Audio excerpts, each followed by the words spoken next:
Hello everyone, this is Pooja and I am working as an assistant professor in the Department of English at Gautam Buddha Mahila College, Gaya.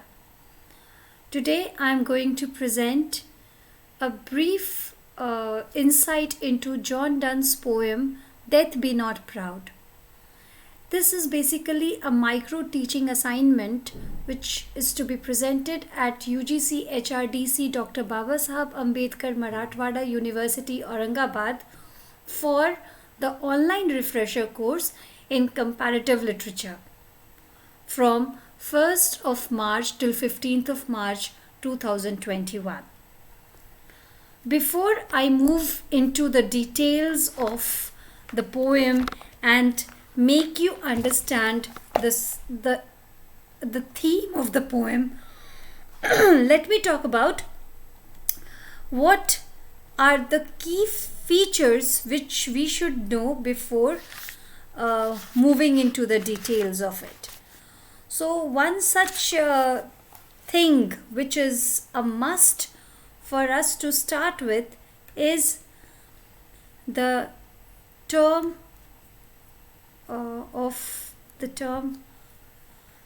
metaphysical. John Donne belonged to the metaphysical school of poetry. He was a writer of the 17th century and he belonged to the metaphysical school of poetry, a term which is constituted of two words, meta and physical, that is beyond the physical world. This term was coined by Dr. Samuel Johnson in his famous Lives of the Poets, and there he said that metaphysical poets were men of learning and to show their learning was their whole endeavor. What they did, they yoked together heterogeneous ideas forcibly and they used wits, conceit and scientific images which marked them different from their predecessors, that is the Elizabethan poets. So after we have known a basic feature of these poets, we should also be knowing that they used conceit, wit in a very intrinsic manner in their poetry, and this marked a difference from the poetry of the past ages. So now let us focus on what the poem is all about.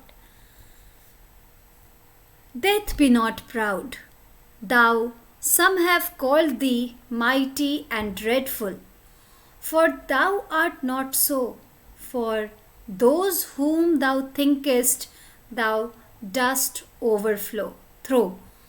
Die not, poor death, nor yet canst thou kill me from rest and sleep, which thy pictures be.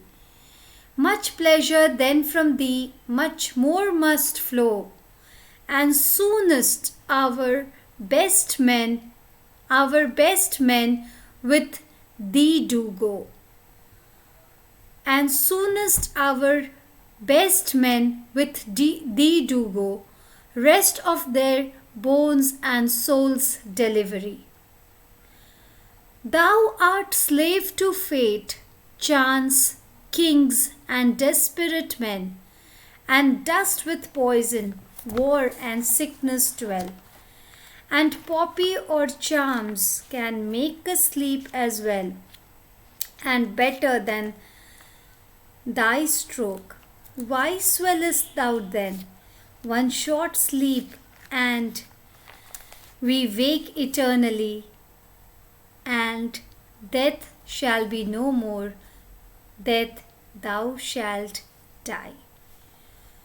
This is a very famous poem and is being read right from school till post-graduation level. So there is something intrinsic which makes it so popular and so relevant in different age groups of diverse curriculums.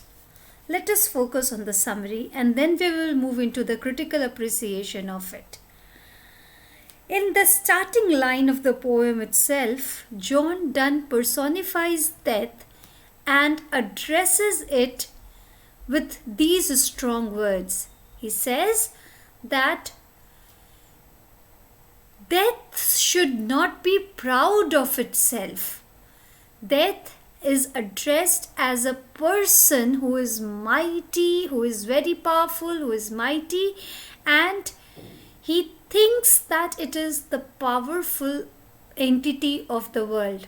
But actually, it is not like that. He further says that for those people who think that death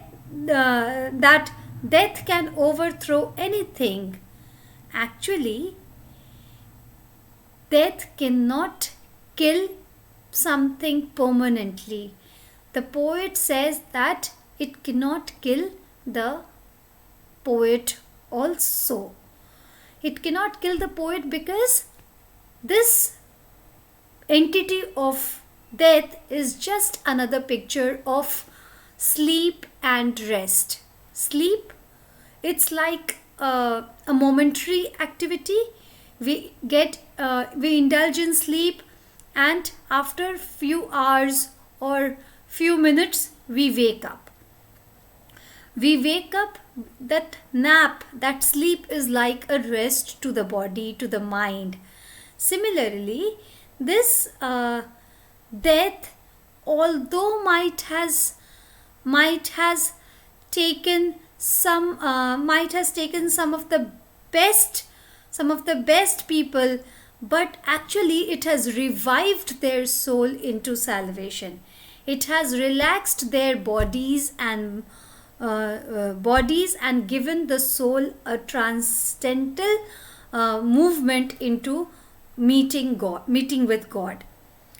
So in the next paragraph, which is now let me take a break here and let me talk about the structure.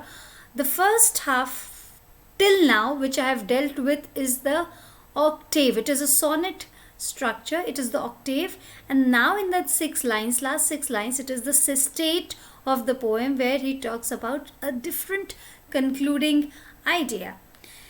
The poet says that actually this person, the so-called mightiest death, is actually a slave to fate, chance, kings, and desperate men who, by consuming poison, who by indulging in war field, or by the activity of going weak, either through some disease or some sickness, have lost their strength, and then only death happens. It is just like it depends upon some agents to take place, right? Just like sleep happens when one is very tired, or when one consumes something which is like has a drug-like effect, or is under the spell of a magical charm. Then the person falls asleep. Similarly, only when these things which the poet has mentioned in the above line happens, then only can death take place. Otherwise, without fate, chance, poison, war, death cannot take place. Only when poison is being consumed, war happens, death takes place. And further to elaborate, the poet says that death should not be proud of. It should not be swollen with pride, because it is a mere moment that it is active, But as soon as the person's soul transcends and meets God, the person wakes up eternally. It is like a one short sleep, and once it is past, the eternal waking up marks the death of death. So death is not death is not actually is telling that, and death shall be no more, because once you wake up eternally, where is death? It is no more active. Therefore, why should it be proud of? Why it should call itself mighty? Why it should call itself dreadful? If in actuality, when in reality, the things are not like that. Therefore, to conclude, death be not proud is addressed to death and is one of the most unconventional case which John Donne has taken and dealt with in his poetry. In his poem, like a reasoned philosopher, he proceeds to prove his argument that that souls can never die, that death is nothing but a mere reflection of rest and sleep. Thank you.